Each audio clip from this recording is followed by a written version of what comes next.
Welcome to speed news దండోరా. అనంతపురం జిల్లా తాడిపత్రిలో పోలీస్ భద్రతకు అయ్యే ఖర్చు చెల్లింపుల వివాదం చెలరేగుతోంది. పోలీస్ భద్రతకు అయ్యే ఖర్చు పెద్దారెడ్డి నుంచి ఎందుకు వసూలు చేయడం లేదని తాడిపత్రి పట్టణ పోలీసులకు జేసీ ప్రభాకర్ రెడ్డి లేఖ రాశారు.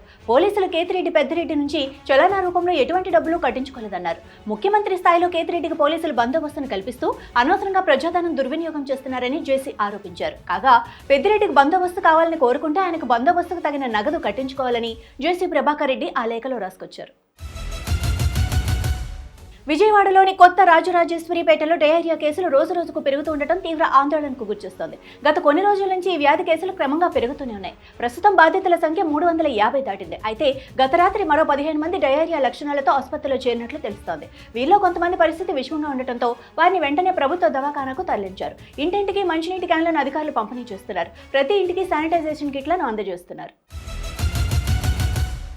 పూటకో పార్టీ మారిన ఘనత మంత్రి కొండా సురేఖదని, నేను కూడా పార్టీలు మారి ఉంటే ఎప్పుడో ఎమ్మెల్యే అయ్యేవాడని వరంగల్ పశ్చిమ ఎమ్మెల్యే నాయని రాజేందర్ రెడ్డి అన్నారు. 40 ఏళ్లుగా కాంగ్రెస్ కోసం నా రక్తం దారపోశానని, ఎన్ఎస్యుఐ యువజన కాంగ్రెస్లలో పనిచేశానన్నారు. 12 ఏళ్లు ఉమ్మడి వరంగల్ జిల్లా కాంగ్రెస్ అధ్యక్షుడిగా ఉన్నానని, నేను అదృష్టం కొద్దీ ఎమ్మెల్యేని అయ్యానని మంత్రి సురేఖ అనటం విడ్డూరంగా ఉందన్నారు. వరంగల్ జిల్లాకు తల్లి లాంటి బాధ్యత పోషించాల్సి ఉండగా అందుకు విరుద్ధంగా ఎమ్మెల్యేలతో పంచాయతీలు పెట్టుకోవడం సరికాదని నాయన పేర్కొన్నారు.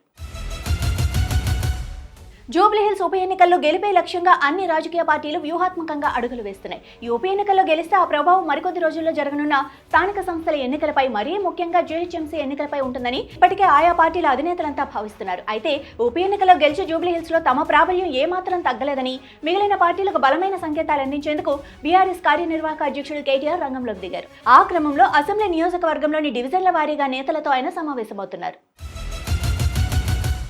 ప్రధానమంత్రి నరేంద్ర మోడీ, ముఖ్యమంత్రి చంద్రబాబు నాయుడు నేతృత్వంలో ఆంధ్రప్రదేశ్ అభివృద్ధి చెందుతోందని బీజేపీ జాతీయ అధ్యక్షుడు జేపీ నడ్డా పేర్కొన్నారు. బీజేపీ రాష్ట్ర అధ్యక్షుడు పీవీఎన్ మాధవ్ నేతృత్వంలో జరిగిన సారథ్యం యాత్ర ముగింపు కార్యక్రమంలో ఆయన మాట్లాడారు. అవినీతి, ప్రజాస్వామ్య వ్యతిరేక విధానాలు రాష్ట్రాన్ని అంధకారంలోకి నెట్టాయని నడ్డా గత వైసీపీ ప్రభుత్వాన్ని విమర్శించారు. మోడీ, చంద్రబాబు ఆ పాలనను ముగించి ఆంధ్రప్రదేశ్ను తిరిగి అభివృద్ధి పదంలోకి నెట్టారని ఆయన పేర్కొన్నారు.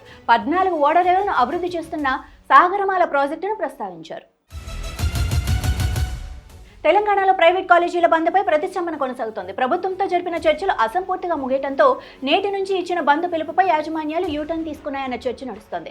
ప్రభుత్వంలో చర్చలు పూర్తయిన తర్వాతే బంద్పై నిర్ణయం తీసుకుంటామని చెబుతున్నారు. అయితే ఫీజు రియంబర్స్మెంట్ బకాయిలు సహా పలు డిమాండ్లతో నేటి నుంచి ప్రైవేట్ కళాశాలల యాజమాన్యాలు నిరవధిక బంద్కు పిలుపునిచ్చిన సంగతి తెలిసిందే.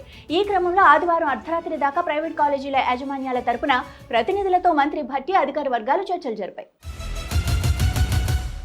ఫ్రాన్స్కు చెందిన డస్సాల్ట్ ఏవియేషన్ నుంచి 114 రాఫెల్ యుద్ధ విమానాలు కొనుగోలు చేయాలని భారత వైమానిక దళం యోచిస్తోంది. మధ్యశ్రేణి బహుళ ప్రయోజక యుద్ధ విమానాల ఒప్పందంలో భాగంగా డస్సాల్ట్ ఏవియేషన్ నుంచి 126 రాఫెల్ విమానాలను కొనుగోలు చేయాలని గతంలో వైమానిక దళం భావించగా కేవలం 36 విమానాలను మాత్రమే కొనుగోలు చేశారు.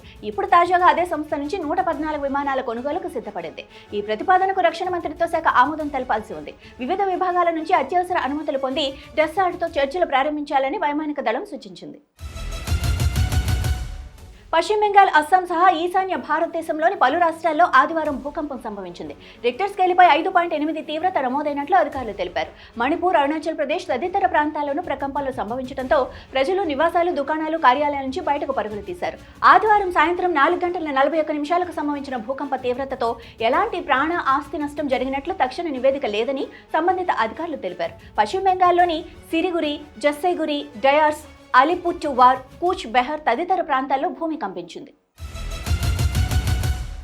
సీఎం చంద్రబాబు మనవడు, మంత్రి నారా లోకేష్ కుమారుడు నారా దేవాంశ్ అరుదైన ఘనత సాధించారు. వరల్డ్ స్థాయి అవార్డును అందుకున్నారు. ఫాస్టెస్ట్ చెక్మేట్ సాల్వర్గా Nara Devansh world book of records award సొంతం చేసుకున్నారు. లండన్లోని వెస్ట్ మినిస్టర్ హాల్లో జరిగిన వరల్డ్ బుక్ ఆఫ్ రికార్డ్స్ అవార్డుల వేడుకలో దేవాంశ్కు నిర్వాహకులు అవార్డును ప్రదానం చేశారు. గత ఏడాది చెక్మేట్ మారథాన్లో 175 చెక్మేట్ సవాళ్లను పరిష్కరించి దేవాంశ్ ప్రపంచ రికార్డు నెలకొల్పారు. దేవాంశ్ సాధించిన ఈ ఘనత ఎంతో గర్వకారణమని అతడి తండ్రి ఏపీ మంత్రి నారా లోకేష్ హర్షం వ్యక్తం చేశారు.